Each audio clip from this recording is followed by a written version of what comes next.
লিসানাও ওয়া শাফাতাইন, আল্লাহর মুখের ভাষা কত সুন্দর দেখেন। আলাম নাজআল্লাহু আইনাইন, আমি কি তোমার এই দুইটা চোখ দেই নাই? আমি দেই নাই এই চোখ। ওয়া লিসানাও ওয়া শাফাতাইন, তোমার দুই ঠোঁট আর ঠোঁটের ভিতরে জিহ্বা আমি দেই নাই। ওয়া হাদাইনাহুন নাজদাইন, তোমাকে আমি দুই ধরনের চলার সুবিধা দেই নাই। ফারিকুম ফিল জান্নাতি ওয়া ফারিকুম ফিস সাঈর, মন চালে চুরি ডাকাতিও করতেছো, মন চালে আমি আল্লাহকে সেজদাও দিচ্ছ, এই সুবিধাটা তোমার আছে কিনা বলো একবার। তা তুমি কি করে বলতে পারো যে আমি সব তোমাকে জোর করে করাচ্ছি, আমি তোমার উপরে জুলুম করলাম? নাউজুবিল্লাহ। ওমাল্লাহু বিযাল্লামিল লিল আবিদ, তুমি নিশ্চিত থাকো আমি সত্য, আমার কসম, আমি আল্লাহ কোনো মানুষের উপর জুলুম করি না। সুবহানাল্লাহ, আল্লাহ জুলুম করেন না। সুতরাং এটা আল্লাহর হিকমত আমরা মনে করতে পারি। করোনা আসলে আপনি মাস পড়ার টাইম পান, যদি আল্লাহ গজবই দেয়, আল্লাহ যদি মনে করে যে আপনাকে রাখবো না, এত ভেজাল করা লাগে, এত টেস্ট করা লাগে, আবার কোভিড-19 নাম দেওয়ার সুযোগ আছে নাকি? খালি বলবে যে কোন মুহূর্তের ভিতরে সারা পৃথিবীর মানুষ মুহূর্তের ভিতরে ধূলিসাৎ হয়ে যাবে, এর নাম হলো আল্লাহ। যে আল্লাহ সমুদ্রের মাঝখান থেকে রাস্তা করে দিতে পারে, যে আল্লাহ সাবআতু আবওয়াব, 7টা বড় বড় দরজায় তালাযুক্ত দরজা চাবিবিহীন খুলে দিতে পারে, যে আল্লাহ মাছের পেটে মানুষকে বাঁচাতে পারে, যে আল্লাহ জ্বলন্ত আগুন থেকে মানুষকে সুস্থ শরীরে হেফাজত করতে পারে, ওই আল্লাহ একই রকম নাই? এই করোনাকে আপনি গজব, ওই ভয়াবহ কিছু মনে করতেছেন কেন? এখান থেকে শিক্ষা নিয়ে আল্লাহকে সেজদা দেন। আপনি এইভাবে নিতে যাচ্ছেন কেন? খালি বলে যে এই তো ভ্যাকসিন এসে গেল, এই তো আমার অমুক হলো, তো এ ভেজাল নাই গেলই, তুমি যেটাকে অন্যায় মনে করতেছো, এরপরে যে এর চাইতে বড় কিছু আল্লাহ চাপাবে না, তুমি কি করে বুঝলে? সিদ্ধান্ত তো উপর থেকে আসে। তাহলে কি দরকার আছে সব ভেজাল বাদ দিয়ে? যেই জীবনে ডানে সালাম ফিরেছি, বামে সালাম ফিরাতে পারবো কি না তার কোনো গ্যারান্টি নাই। এই জীবনের ভ্যাকসিন খোঁজার আগে আগে রাসূলের আদর্শ খোঁজো। অন্তত আমি আমাকে প্রস্তুত করে ফেলি, তাতে করোনায় যাই, ছাতা পরে মরি, রাস্তায় খেরে বাজি পড়ি, রাস্তায় মাথা ঘুরে পড়ে মরি, টাকের নিচে চাপা খাই, আমার মৃত্যুটা যেন কালেমা সহ হয়, বাস ইমানের হালতে যাতে হয়। এত ভেজাল করার কি দরকার? সারা পৃথিবীর মানুষ যদি খালি সেকেন্ডে সেকেন্ডে টকশো করে আর বলে করোনাকে কি করা যায়, এই করোনা কি করে তাড়ানো যায়, কোনো লাভ আছে? উপর থেকে যদি ফয়সালা না হয়, আপনি নিচে বসে তামাশা করে কি করতে পারবেন? সারা পৃথিবী স্তব্ধ, সারা পৃথিবীকে গৃহবন্দী করে ছাড়লেন আল্লাহ। সারা পৃথিবী এখন কোনো আওয়াজ নাই, একেবারে বিনা যুদ্ধে বিনা নোটিশে উপরের ফয়সালা কি দিয়ে দিল সে খালি চোখে দেখা যায় না। আজকে সারা পৃথিবীর মানুষ বিভীষিকাময় অবস্থায় দৌড়াচ্ছে, এর নাম আল্লাহ। কোন পরিস্থিতিতে পড়লে আপনি আল্লাহকে চিনবেন, কোন বিপদে পড়লে আপনি মনে করবেন যে আজকে আল্লাহকে সেজদা দেওয়া যায়, তা আমরা বলতে পারি না। বাচ্চাদেরকে একটু বসায় দেন, ওখানে বাচ্চাদের বসায় দেন। সুতরাং সর্ব অবস্থায় একজন মুমিনের রাস্তা দেখেন, অনেক কথা এসে যায়। আমি হয়তো আপনাদের মন মতো কথা বলতে পারতেছি কিনা জানি না, ভিতরে অনেক বিষয় আছে কথা যেগুলো, কারণ আমি যদিও জায়গাটা খুব দামি জায়গা, যেই জায়গায় আমার প্রিয় ভাই ডক্টর শফিকুল ইসলাম খুতবা দেন, জায়গাটা খুবই মূল্যবান জায়গা, এটাই আমি মনে করি, এটাই আমি জানি, এবং আপনাদেরকেও আমি যথেষ্ট মূল্যায়ন করি আলহামদুলিল্লাহ। আপনাদের মসজিদের নামে পেজ বা তাদের কার্যক্রম, যুবকদের এই দিনের ব্যাপারে মানে খুবই একটা প্রচারণা বা আগ্রহ আছে মানুষের দিন বোঝানোর ক্ষেত্রে। আল্লাহ সকলকে কবুল করুন, আল্লাহুম্মা আমিন। তো যে কথা বলতেছিলাম যে আল্লাহ সুবহানাহু ওয়া তাআলা, কেউ বলে যে আল্লাহ ওই যে অমুক 4 বার এক জমি বেচে, তুমি কি চোখে দেখো না, বলে এই কথা বলেই ফেলে। যত বিপদকে আমাকে দেয়, ওই যে অমুকের দেখো না, এই কথা ভুল, আপনাকে দেখাচ্ছে, আপনি দেখেন না। আজকে একটা লাশ মাটিতে গেড়ে রেখে আসেন, কবরস্থ করে সুন্দরভাবে পরিবেশ করে রেখে আসেন, 1 মাস পরে গিয়ে দেখেন ওর উপর আর একটা কবর হওয়া দোষের কিছু না। কোথায় কোন অস্তিত্বই পাবেন না, 2-4-6 মাস পর খুঁজে দেখেন আপনি, একটা কবরের উপর আর একটা কবর হচ্ছে না। আজকে কবর দিয়ে আসলেন, 3 দিন পর কবর ভেঙে শিয়াল কুকুর নিয়ে চলে গেছে, ঘটতেছে না এমন জিনিস? বিবাদানিকালি তাকুন আলিমান খলফাকা আয়া, ওই একই আল্লাহ হাজার হাজার বছর আগের লাশ এখনো পর্যন্ত অক্ষত রাখছেন, আপনি তাও বলেন যে আমার দেখায় নাই। এটা কথা বললেন আপনি। ফানজুরু কাইফা কানা আকিবাতুল মুকাজ্জিবিন, মিথ্যাবাদীদেরকে দেখো আমি কি পরিণতি করছি, তুমি তো দেখোই না। আসলে কি আমরা দেখি বলেন তো? আল্লাহ দেখায় না? মানুষ সৃষ্টির সেরা মাখলুক না আরো কেউ আছে? মানুষই শ্রেষ্ঠ না? আশরাফুল মাখলুকাত, কুনতুম খায়রা উম্মাতিন উখরিজাত লিন-নাস, বহুভাবে আমাদেরকে সম্মানিত আল্লাহ করেছেন। তা'মুরুনা বিল মা'রুফ ওয়া তানহাউনা আনিল মুনকার, এইটা একটা ভাষা। দেখেন এইটা হলো একটা ভাষা, যে আমি আল্লাহ তোমাকে তৈরি করেছি সুন্দর অবয়ব দিয়ে, তোমার সবচেয়ে সুন্দর করে বানাইছি। আর একটা ভাষা হলো তুমি আবার উম্মতের ভিতরে সবচাইতে ফার্স্ট ক্লাস উম্মত, তুমি উম্মতে মুহাম্মদ সাল্লাল্লাহু আলাইহি ওয়াসাল্লাম। এইবার আল্লাহ বলতেছে খুলিকল ইনসানু দাঈফা। এইবার নেন কি করবেন, সৃষ্টির সেরা মাখলুক যেমন তুমি, এই সৃষ্টির সেরা দুর্বল হলো তুমি। তোমার চাইতে দুর্বল আর কেউ নাই। তুমি খালি একবার শুনছাও অমুক জায়গা নাদি সাদা কাপড় পরে এক ভূত বাড়াইছে, এই রাস্তা দিয়ে আর যাই না 7 দিন, তবে তুমি দুর্বল হলে না? তোমাকে খালি বলা হলো তো অমুক মোড়ে একটা সাপ দেখছি, কয়টায়? এই তো 9টার সময় দেখছি, 12টা বাজে গেছে, ওই সাপ কি এখন ওই রাস্তার পর থাকার কথা বলেন তো? ও কয় যে আমার ওই ঝামেলা যাবো না, আমি আর একটা রাস্তা দিয়ে ঘুরে যাই। তা তুমি দুর্বল না? মানুষ হলে দুর্বল। একবার চিন্তা দিয়েই দেখেন, রাত বিরাত চলাফেরা করো, ওই দিকে জাতি একটা বুড়ির আওয়াজ শুনি কান্নার, দেখবেন যে অন্য রাস্তা থাকলে অন্য রাস্তা দিয়ে যাবে, ওই রাস্তা দিয়ে আর যাবে না। এটা মানুষের স্বভাব। এই আল্লাহ বলতেছে খলিকল ইনসানু আজুলা। মানুষ জানে, এই কথাও জানে যে মানুষ হলো বিনা কারণে তাড়াহুড়া করার জাত। মানুষ হলো তারা প্রবণ জাতি। আমরা তাড়াহুড়া করতেছি, কি করে 10 লাখ টাকা পোড়া যায়, কি করে 2 তালা আছে আরেক তালা দিয়ে অমুকের বেটার পজিশনে দেওয়া যায়। প্রত্যেকটা মানুষ তাড়াহুড়া যার যার জায়গা থেকে। বিশ্বাস করেন আপনি, যে জান্নাতের দিকে ছুটতেছে ও তাড়াহুড়া করতেছে, যে জাহান্নামের দিকে ছুটতেছে ও দুনিয়া নিয়ে তাড়াহুড়া করতেছে। সবাই তাড়াহুড়া করতেছে, সবাই সবাই ব্যস্ত, কারোর হাতে সময় নেই। আছে কি সময়? সময় নেই। তা আমরা যে বিষয়টা আমরা বলতে চাচ্ছিলাম আজকে, খুতবার একটা বিষয়, যদিও টাচ করাই বড়ই হয়ে গেছে, তবে একটা অংশ আমরা বলেছি, সেটা হলো যুব সমাজদের প্রতি আমাদের আরও বেশি সাপোর্ট দিয়ে তাদেরকে দিন বোঝার জন্য আরও বেশি পরিবেশ করে দিতে হবে। ইমাম কর্তৃক, বাপ কর্তৃক, পরিবার কর্তৃক, সকল থেকে তাদেরকে একটা গুরুত্বপূর্ণ সাপোর্ট দেওয়া উচিত। কেননা যেই 7 শ্রেণীর মানুষকে আল্লাহ ভয়াবহ কঠিন পরিস্থিতিতে যাদেরকে আল্লাহ আরশে আজিমের ছায়া দিবেন, তার একটা হলে ওয়াশাবুন নাশা ফি ইবাদাতিল্লাহ, যারা যেই সমস্ত যুবক আল্লাহর ইবাদতে রাত কাটায়। কথা বুঝতেছেন? আপনি আজকে যুবকদের কথা মূল্যায়ন করতেছেন না। তুমি 2 দিনের সওয়াল, তুমি কি বোঝো? আমার এতদিন আমরা করে আসছি, এই কথা যে বললেন আপনি, এই যুবকের মান আছে, তাকে আপনি জানেন? এই যুবকের মান আছে, কঠিন মান, কঠিন মান।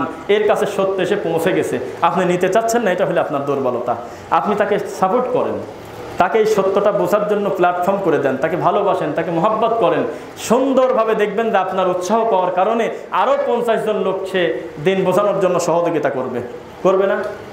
একটা গ্রামে একটা মাহফিল দেবে যুবক ছেলেফেলেরা, আপনার মতো মুরব্বী যদি কোনোদিনও না ডাকে, তবু ওরা করতে পারবে না? বলেন তো। কিন্তু আমরা এই পরামর্শ দেই না। আমরা বলি আমাদের বাপ দাদা মুরব্বী যারা বেঁচে আছে তারা আমাদের মাথার উপরে বিশেষ ছায়া, এরা হলো আমাদের ভালোবাসা। তাড়াতাড়ি তাদের কাছে গিয়ে আগে একবার বসো, পরামর্শ নেও, তাদেরকে হাতের কাছে বসায় তারপর কার্যক্রম করো, ওই কাজে আল্লাহ বরকত দেবে। সুবহানাল্লাহ। আমরা এই সম্মান করি। কিন্তু আপনি যদি মনে করেন যে ছেলে ফেলে বেশি বোঝে, অমক বোঝে, বেশি বুঝতে দেন, এই ছেলে ফেলে যেদিন বেশি বোঝা বাদ দিবে এই যুবকরা, সেদিন মনে করবেন যে আলেম ওলামা আমরা অনেকেই ধর্ম বেশি খাইছি, একবারে শেষ করে দিছি। কিছু তো কথা বলতে হবে নাকি? যার যার জায়গা থেকে প্রত্যেকেই আমরা দায়িত্বশীল। আমরা দায়িত্বশীল কিনা? সকলকেই তার দায়িত্ব সম্পর্কে বিচারের মাঠে জিজ্ঞাসিত হতে হবে।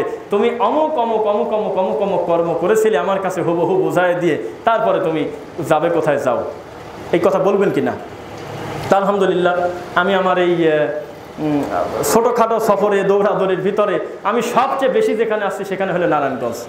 এত বেশি আমি কোনো জেলায় যাই নাই। 1 সপ্তাহে মানে হয়তো একটা জেলায় খুতবায় গিয়েছি, 6 মাস পরেও সেই জেলায় আর কোনোদিন যেতে পারতেছি কিনা সেটা পরিবেশ মিলতেছে না, অন্য জায়গায় ব্যস্ততার কারণে। কিন্তু এই নারায়ণগঞ্জে আমি অন্তত মনে হয় 6 বারের বেশি আসছি আলহামদুলিল্লাহ।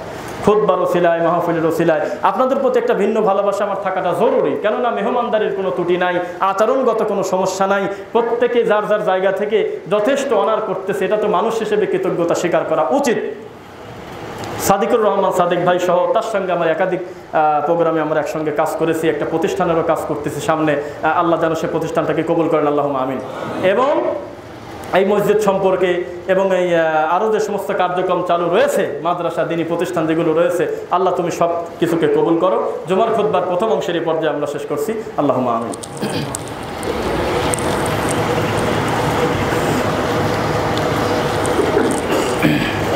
আলহামদুলিল্লাহ,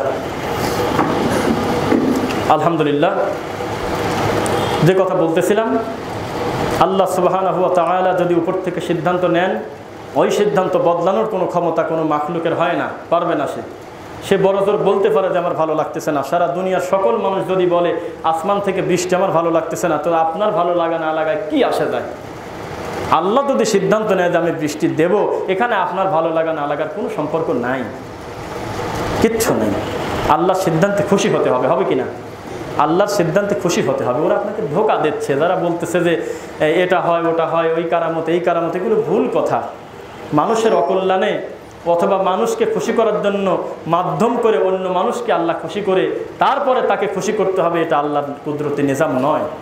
আল্লাহর নিজস্ব সত্তার দাবি, বান্দারে তোমার যে কোনো প্রয়োজন আমি আল্লাহকে বলো একবার। আমি যেই সমস্ত মাহফিলে গেছি, আমি ওই শেষের দিকে একটা কথা বলি, শেষের দিকে আমার এই লেখা বইটার পরেই বলি কি, বাবাজি আমাদের সৈয়দের প্রতিষ্ঠানীরা ব্যতিক্রম, আলহামদুলিল্লাহ এক্সেপশনাল, এটা সঠিক বুঝতে কম বেশি সবাইকে আল্লাহ দিয়েছেন।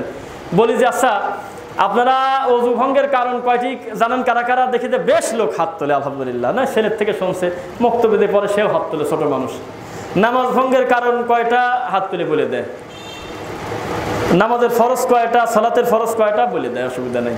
যখন বলি যে ইমান ভঙ্গের কারণ কয়টা, আর জবান বন্ধ হয়ে যায়। মানে মানুষ সবচেয়ে দামি মূল্যবান সম্পদ যেইটা, ওইটা ভাঙার ব্যাপারে বেখেয়াল, ওর খেয়ালই নেই। মনে করছে ইমান আবার ভাঙে কিসের, এটা মানুষ বুঝতে পারেনি। এই জন্য আমার মনে হয়েছে সবচাইতে আগে যে বইটা লাগবে সেটা হলো ইমান হারানোর ভয়াবহ কারণ। তাই করছি আমি, এই কাজটা আমি আগে করছি, যে মানুষ বাসায় গিয়ে বুঝুক যে আল্লাহকে কোনো কিছু বলতে গেলে মাঝখানে কোনো ব্যক্তি ধরতে হয় না, সরাসরি তার কথাটা আল্লাহকে বলতে হয়। এটাই হলো আল্লাহর সৌন্দর্য। মেম্বারকে খুশি করার পরে চেয়ারম্যান খুশি হবে, চেয়ারম্যানকে আত্মতৃপ্তি করতে পারলে তারপরে উপজেলা চেয়ারম্যান খুশি হবে, উপজেলা চেয়ারম্যানকে যদি রাজি খুশি করতে পারি তারপরে এমপি খুশি হবে। এই নীতি আল্লাহর নাই। তিনি বলতেছে তুমি একবার তোমার অতীতের ভুলের কথা আমি আল্লাহকে সেজদা দিয়ে বলেই ফেলো যে আমার ভুল হয়েছে, তোমার অতীতের সব গুনাহ মাফ হবে। কথা মিথ্যা। ইউবাদদিলুল্লাহু সাইয়্যাতিহিম হাসানাত, ঘটে যাওয়া সকল পাপ আমি নেকি দিয়ে বদলায় দেব। তাহলে আমি আল্লাহ চাই। তুমি নিজেকে দুর্বল মনে করে মানুষের কাছে পড়ে আসো, আমি তো সে কথা বলি নাই। আমি বলছি তুমি মানুষ, তোমার ভুল হবে না, এই কথা আমি তো বলি নাই। আমি বলছি আমার যেই সত্তা, যেই ক্ষমতা আমার আছে তোমার গুনাহ মাফ করার, এই ক্ষমতা আমি অন্য কাউকে তো দেই নাই। তুমি কেন পড়ে আসো মানুষের কাছে? মানুষকে খুশি করা কঠিন সহজ, নাকি আল্লাহকে রাজি করা সহজ? আল্লাহকে রাজি করা সহজ। মানুষকে খুশি করা খুব ভেজাল, খুব ভেজাল। আপনি বলতে পারবেন না এটা। কিছু কিছু সময় খাওয়া দাওয়ার পর মনে করি কি এই খাবার ঢেকে দেওয়া মনে হয় আর কারো সম্ভব নেই, এত আইটেম, এই ধরনের খাবার মনে হয় আর কেউ দিতে পারবে না, সহজে ঢেকবি না। দেখা গেলো 2 দিনও টেকে না, এরপর আবার আর এক এমন দিয়ে দিয়েছে যে এই খাওয়ার কাছে ওই খাওয়া কিছু না। এটা দুনিয়াবী নীতি। কিন্তু আপনি আল্লাহকে যদি বলেন যে আমার ভুল হয়েছে, আর ওই ভুল যদি দ্বিতীয়বার না করেন, একনিষ্ঠ তওবা যদি আল্লাহকে একবার শোনাতে পারেন কান্নাকাটি করে, আল্লাহ বলতেছে তোমার মর্যাদা এত বাড়বে, ইতিপূর্বে গুনাহ করার পরে তুমি যত খারাপ ছিলে ঠিক ততটাই ভালো করে দেব তোমাকে আমি আল্লাহ। তাহলে আল্লাহর চাইতে সৌন্দর্য দিনের কোনো কিছু আছে আর নাই। তাহলে বলেন তো, সময়ে সময়ে অমুক ভুল করছে, অমুক জায়গা কুফরি কথা হচ্ছে, অমুক জায়গা শিরকের আস্তানা, অমুক জায়গা অন্যায় হচ্ছে, এই শব্দগুলি কারা বলতেছে? আগে যুবকরা না? কথা বলেন না তো, যুবকরা কিনা? তো যেই যুবক কিছুদিন আগেও যাত্রা গান নিয়ে দৌড়াদৌড়ি করত, যেই যুবক 30 বছর বয়স হয়ে গেছে হাফ প্যান্ট পরে ঘুরতো রাস্তায়, যেই যুবক গান বাজনা নিয়ে দুনিয়াবী জিনিস নিয়ে খেলতামাশায় মেয়েদের পিছনে দৌড়াদৌড়ি করত, সেই ছেলে যে দিন বসতেছে, এটা আপনার শুকরিয়া আদায় করার দরকার না? বিশাল শুকরিয়া আদায় করার দরকার। কমন কথা তাও একবার বলি, আচ্ছা এটা আপনাদের বিরক্ত হচ্ছে না তো? এটা নিজের কথার মতো কেমন জানি হয়ে যাচ্ছে। তো একদিনে আমাকে অনেক বিষয়ভিত্তিক একটা ওয়াজ করতে হবে সেটা জরুরি না। এটা ডক্টর শফিকুল ইসলাম ভাইজান আছে, তিনি বিষয়ভিত্তিক আকারে সিরিজ আকারে বলবেন। আমি তো একদিন উপস্থিত মেহমান হিসেবে এসেছি, একদিনে আপনাকে কোনো একটা বিষয় আমি শেষ করতে পারবো এটা বলি না। আমি আমার মতো করে 2টা কথা আপনাদেরকে বলতে চাচ্ছি ইনশাআল্লাহ। ওই আমার মনে হয় এটা অনেকের মনের কথাই হবে। প্রবাস থেকে কিছুদিনই ভাই সময়ে সময়ে ফোন করে দেখা গেল যে একজন কান্নাই করে যাচ্ছে। কে কান্না থামে না, কি বলতে চাচ্ছে, ব্যাপারটা কি? ছেলে মরছে, বউ মরছে, না কি বলতেছে যে ছোটবেলায় আব্বা হাফিজিয়া মাদ্রাসায় দিয়েছিল আমাদের, 2 পারা পড়ার পর পলা চলে গেছিলাম। এখন আপনাদের কথাবার্তা শুনে মনে হয় যে আমি যদি না পালায় যেতাম আজকে আমি কোরআনে হাফেজ হতাম। এই উদ্দেশ্য খারাপ না ভালো? ইমানের চেতনা না থাকলে এই কথাটা বের হতো। তো যখন দেখি যে থামেই না, খালি বলেই যায়, তখন আমি শেষ পর্যন্ত বললাম যে ভাইজান এর পরেও কেন শুকরিয়া আদায় করবেন তা কি জানেন? বললেন না। তো বললাম যে আপনি ধরে নিলাম আল্লাহর ইচ্ছা, আমরা কিন্তু জানি না। কথা কি বুঝতে পারলেন? Exception is always exception, exceptional is not exam. ব্যতিক্রম তো উদাহরণ হতে পারে না, দুই একটা শতকরা হাজারে ওটা আলাদা। ধরে নিলাম আপনার আব্বা আপনাকে হাফিজিয়া মাদ্রাসায় দিছিল, আপনি হাফেজ হয়েই গেলেন। আমি ধরে নিলাম যে আপনি টাইটেল পাস করলেনই। আমি ধরে নিলাম যে আপনি দাওরা পাস করে মুফতি ইফতা করে আপনি মুফতি হইলেন। এরপরে আপনি গতানুগতিক আরও যে সমস্ত মুফতি মরার আগ পর্যন্ত তাবিজনি পড়ে থাকে, মানুষকে মুশরিক বানানোর কর্ম করে থাকে, আপনি যে সেই কর্ম করতেন না তার কি গ্যারান্টি আছে? কথাটা কিন্তু আমি বিবেকের খোরাক দিলাম। আপনার সমাজে আরও 10টা হুজুর যেভাবে চলে, আপনি তো ওই আসরে শিক্ষকদের ওই আসরেই তো গড়ে উঠতেন নাকি বলেন? আপনি একটু উঁচু টুপি দিয়ে রুমাল টুমাল দিয়ে আপনি দোকান উদ্বোধন করতেন, মিলাদ করে বেড়াতেন, পীরের কাছে হয়তো পড়ে থাকতেন। যে সমস্ত হাজার হাজার মুফতি একটা পীরকে ব্যাকআপ দিয়ে বসে আছে, আপনি তাদেরকে একটা সিমটি দেওয়ার ক্ষমতা রাখেন না। মিথ্যা কথা বললাম? হতে পারতো, এটুকু মতো হতে পারতেন। তার চাইতে বরং এখন আল্লাহর কাছে শুকরিয়া আদায় করেন যে আল্লাহ ওই রকম মুফতির থেকে তুমি আমাকে বাঁচায় অন্তত মরার আগে সহি বস্তু দিছো। অন্তত জেনারেলি শিক্ষা অর্জন করার পরেও তোমার রাসূলের সুন্নাহ নিয়ে তো কবরে যেতে পারবো ইনশাল্লাহ। অন্তত খাটির বাড়ি তো ওই মুফতির মতো তো আবার খাওয়া লাগবে না। যেই মুফতি বলতেছে ওরা হলো আমেরিকা থেকে টাকা পায়, ওই টাকা নিয়ে 500 কোটি টাকা দেয় মসজিদে মসজিদে আমিন বলার জন্য। অন্তত এই জাহেল থেকে তো বাঁচাইছে আল্লাহ।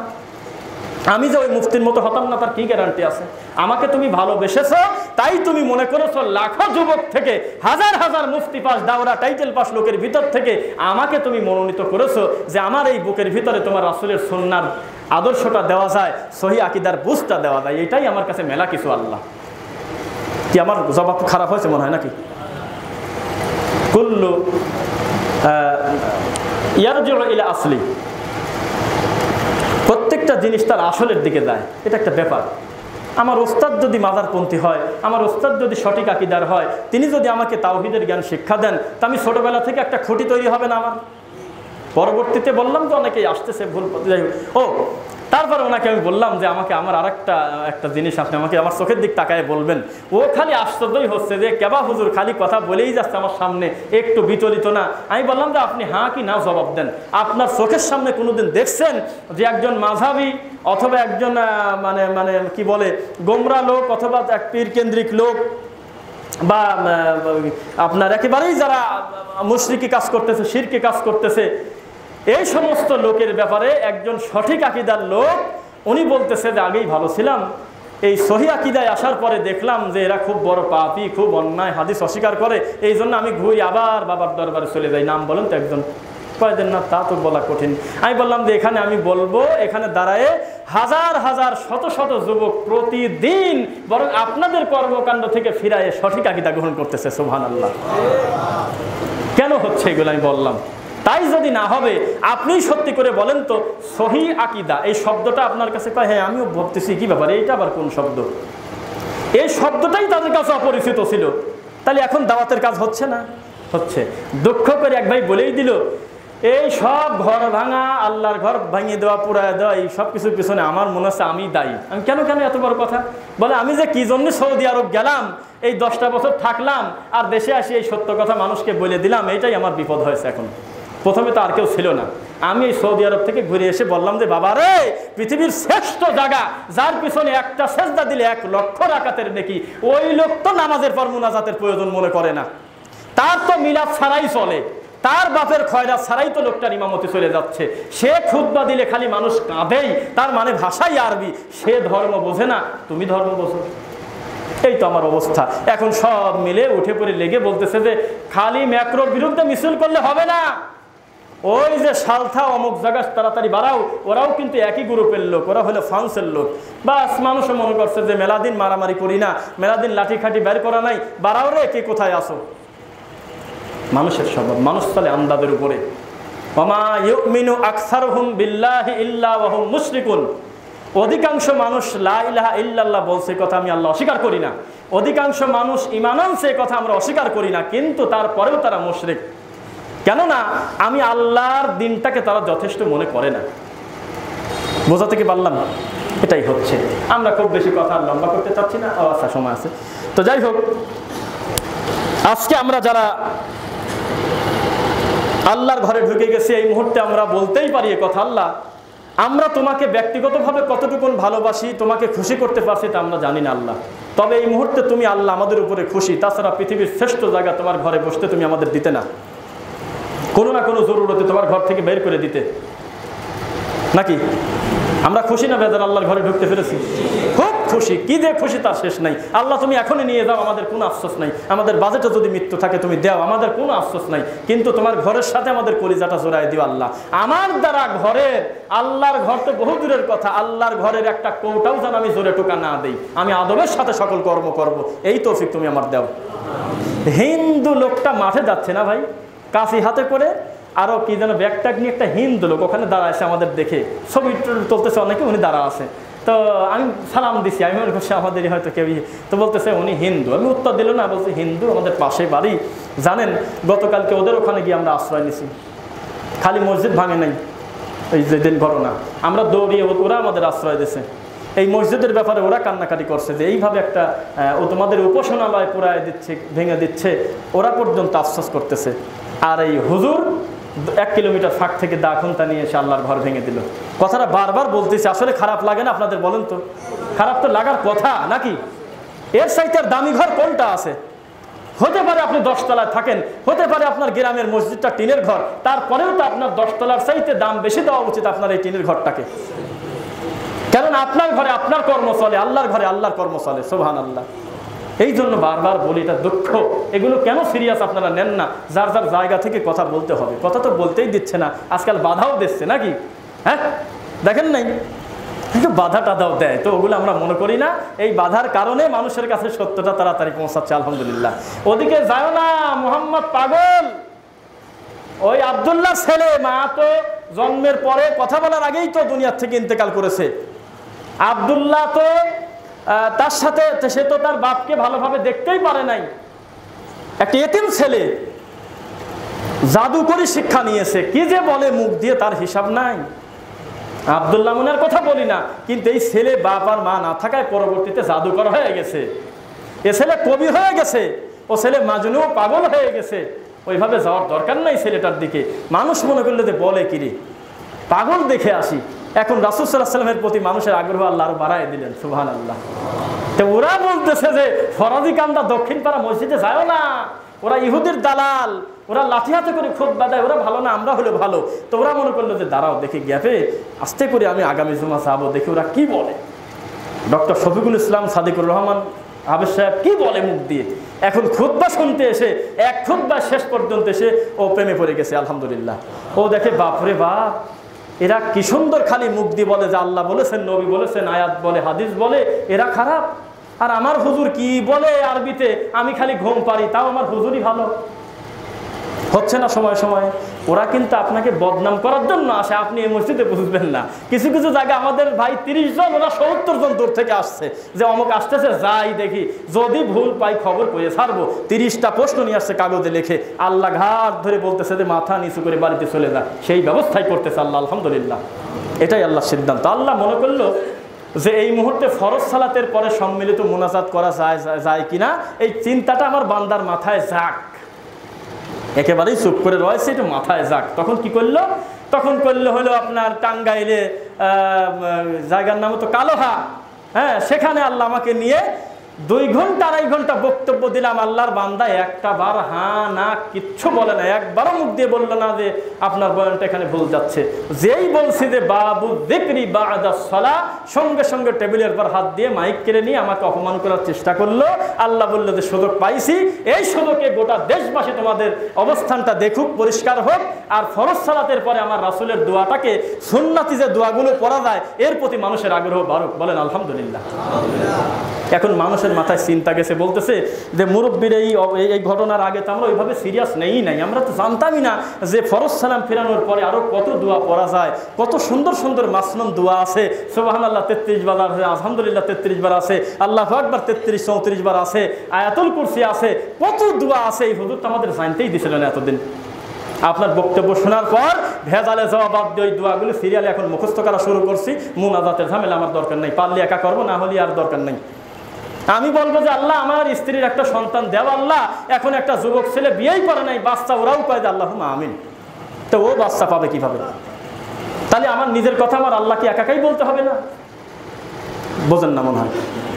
আমি বলতেছি আল্লাহ গতকালকে আমি যে পাপটা করছি রাত 12টার সময় খুব বড় ভয়াবহ পাপ, তুমি ক্ষমা করো। সবাই বলতেছে হ্যাঁ এটা ঠিকই। তো তোমার কি আমি সাক্ষী রাখছি নাকি? এ পাপ কি তুমিও করছো নাকি? তুমি তোমার নিজস্ব কথা তুমি তোমার আল্লাহকে বলো। এটাই হলো আল্লাহর কাছে চাওয়া পাওয়ার সৌন্দর্য। চেয়ারম্যান বসে আছে, এমপি সাহেব বসে আছে, সম্মানী ব্যক্তি, তারা অফিসে চেম্বারে বসে আছে, ওই লোক 3 দিন যায় খালি ফিরে চলে যায়। তো তখন লোকজন বাড়ির লোক বলে যে তুমি কিভাবে কীরকম তোমাকে পাঠাই যে এমপির কাছে কি চেয়ারম্যান সাহেবের কাছে কথাটা খুলে বলো যে আমার অসুবিধা, 20,000 টাকা হলে মেয়ে বিয়েটা হয়, কি আমার বাড়িতে অমুক জিনিসটা হয়, উদ্ধার হয়, বলে না? তো তুমি ফিরে আসো কেন? তো বলতেছে যে লজ্জা লাগে। যখনই যাই দেখি যে উপজেলা চেয়ারম্যান সাহেবের সাথে অন্তত 10 জন লোক আছে, ওনারা গার কাছ থেকে সরেও না, আমিও সুযোগ পাই না, একা এইসব কথা কিভাবে তার হাতটা ধরবো দেয়, ঘটতেছেন এরকম করো না। তো তুমি মানুষের কাছে তোমার প্রয়োজন বলতে তুমি একা না বলে, মানুষ একটা লোক শুনলে লজ্জা লাগে, মন খুলে কথা বলা যায় না 10-এর ভিতরে, আর তুমি আল্লাহকে বলবে তোমার সকল গুনার কথা, প্রয়োজনের কথা, আর আমারকে তুমি ডাক দিয়ে নিয়ে দেবে গ্রাম থেকে, হুজুর কই আসেন আজকে 40 করে ছেড়ে দেবো, আর ওইভাবে কোনোদিন আল্লাহর কাছে কিছু বলা যায়? তোমাকে আল্লাহর কাছে কিছু নিতে হলে রাত 12টার পরেই কান্নাকাটি করে তাহাজ্জুদ পড়েই আল্লাহকে বলতে হবে আল্লাহ আমার ভুল হয়েছে। এটাই হলো সৌন্দর্য। অপ্রয়োজনীয় কথা মনে হচ্ছে? আমি তো এত বিদ্বান না যারা আপনাদেরকে কথা বলেন, আলহামদুলিল্লাহ, যাদের কথা শুনে থাকেন। আমি কিন্তু এরকম অত লেখাপড়া জানি না, কিন্তু আমি আমার ভাষায় আপনারা যেভাবে চলেন ফেরেন একেবারে যা গতানুগতিক ঘটে আমি আমার মতো করে বাংলায় 2-4টা কথা বলার চেষ্টা করি। তবে আমার একটা সাহস আছে। কি সাহস শুনবেন? বাল্লিগু আন্নি ওয়ালাউ আয়া। আমি মুহাম্মদ সাল্লাল্লাহু আলাইহি ওয়াসাল্লামের পক্ষ থেকে একটা কথাও যদি জানা থাকে, এই কথাটা নিজের ভিতরে সীমাবদ্ধ না রেখে এই কথাটা অন্যকে বলে দাও। তা আমি মনে করি যে ও কথা বলার অধিকার তোমার আছেই। যা সঠিক একটা জিনিসও যেটুকু আমি জানি, আমি আমার ভাষায় হলেও আমার ভাইদের সাথে শেয়ার করি, আলহামদুলিল্লাহ। এই দোষের কিছু আছে? যুবকদেরকে, নিজের সন্তানদেরকে, ছেলে মেয়েদেরকে আদর্শিত শিক্ষা দিবেন। মনটা ভোরে চাচ্ছিলাম যে এই বিষয়ে হয়তো কথা বলি, ওইভাবে হয় না। যখন কথা শুরু করব তখন দেখি যে জামাতের টাইম হয়ে গেছে। এটা ঘটবে, এটাই সত্য কথা, এটাই দিনের সৌন্দর্য। তা আপনারা সবাই সত্যের সাথে, যারা ভালো কাজের সাথে যারা সর্বসময় জড়িত থাকে তাদেরকে সহযোগিতা করবেন, পারবেন ইনশাআল্লাহ। সব সময় তাদেরকে সহযোগিতা করবেন যে আমার এই ছেলের বয়সে যখন আমি ছিলাম তখন তো আমি রাস্তাঘাটে ঘুরছি, আমি তো ঠিকমতো ইবাদত বন্দেগী কিছুই করি নাই, অন্তত আমার ছেলেটা সঠিক দিন মানে মুখের রাসূলের সুন্নাহ রেখেছে, এটা তো বিরাট ব্যাপার। যদিও দাঁড়িয়ে একটা ওয়াজিব পর্যায়ের জিনিস, মানে এই সমস্ত আমল করে, তা আপনি তো খুশি হওয়ার কথা নাকি? মন খারাপ করবেন না, সব সময় সত্যের পক্ষে কাজ করবেন। আর আল্লাহর ঘরটা শুধু সেজদার জায়গা না, মনে রাখবেন, আমার দিকে তাকাবেন। আল্লাহর এই ঘরটা হলো উত্তম পাঠশালা, এর চাইতে দামি বিশ্ববিদ্যালয় আর নাই। এটা আমি বললাম, আবার বলি, কথা রিপিট করি, আল্লাহর ঘরের চাইতে মহাবিশ্ববিদ্যালয় এই মাটির উপরে আর নাই। এই ঘরে কোরআনের দার্স হবে, দ্বীনি শিক্ষার পরিবেশ করবেন, মাসিক হোক, সাপ্তাহিক হোক, হালাকা দার্স যেভাবে হয় হোক, এইভাবে সুন্দরভাবে সত্য দিন মানুষের কাছে পৌঁছানোর জন্য শুধু জুমার খুতবার ভিতরে সীমাবদ্ধ না রেখে মানুষকে দিন বোঝার সুযোগ করে দিবেন ইনশাআল্লাহ। শেষে আমি বলি আপনাদেরকে, আপনি যদি মনে করেন যে আমার বক্তব্য যেগুলো আমি দেই এগুলো রাসূলের পক্ষে সাল্লাল্লাহু আলাইহি ওয়াসাল্লাম, আল্লাহর পক্ষে আমি 2টা কথা বলি, তাহলে আপনি নিশ্চিত থাকবেন আমি যেই বইটা লিখেছি এখানে এমন কোনো অপ্রয়োজনীয় গতানুগতিক কথা লিখি নাই যেইটা আপনার পড়লে মনে হবে যে এটা কী লেখার দরকার আছে, এত মানে এই নিয়ে আমি লিখি নাই কথাটা। আমি খুব দরদ দিয়ে, খুব কষ্ট করে আমি এই বইটা লিখেছি। সালাতের শেষে ইনশাআল্লাহ আশা করি এই বইটা নিয়ে আপনি বাসায় ফিরবেন। আপনি টাকার চিন্তা মাথায় নিয়ে আমার কাছে আসবেন না, টাকা নাই কি আছে ওই চিন্তাই বাদ দিবেন, এসে আমার কাছে একটা বই নিয়ে চলে যাবেন। আর যদি মনে করেন এই খেদমতটা আমি রানিং, আমাদের ভাইটা রানিং রাখুক এই খেদমতটা, তাহলে আপনি 50 টাকা একটা বইয়ের দাম দিবেন একটা কারণে, কেননা যা খেদমতটা আরও বেশি লম্বা সময় চালু থাকে, এই আর কি। এই মসজিদে 200-400 বই দিয়ে দেবো, আমার তেমন কিছু হবে না।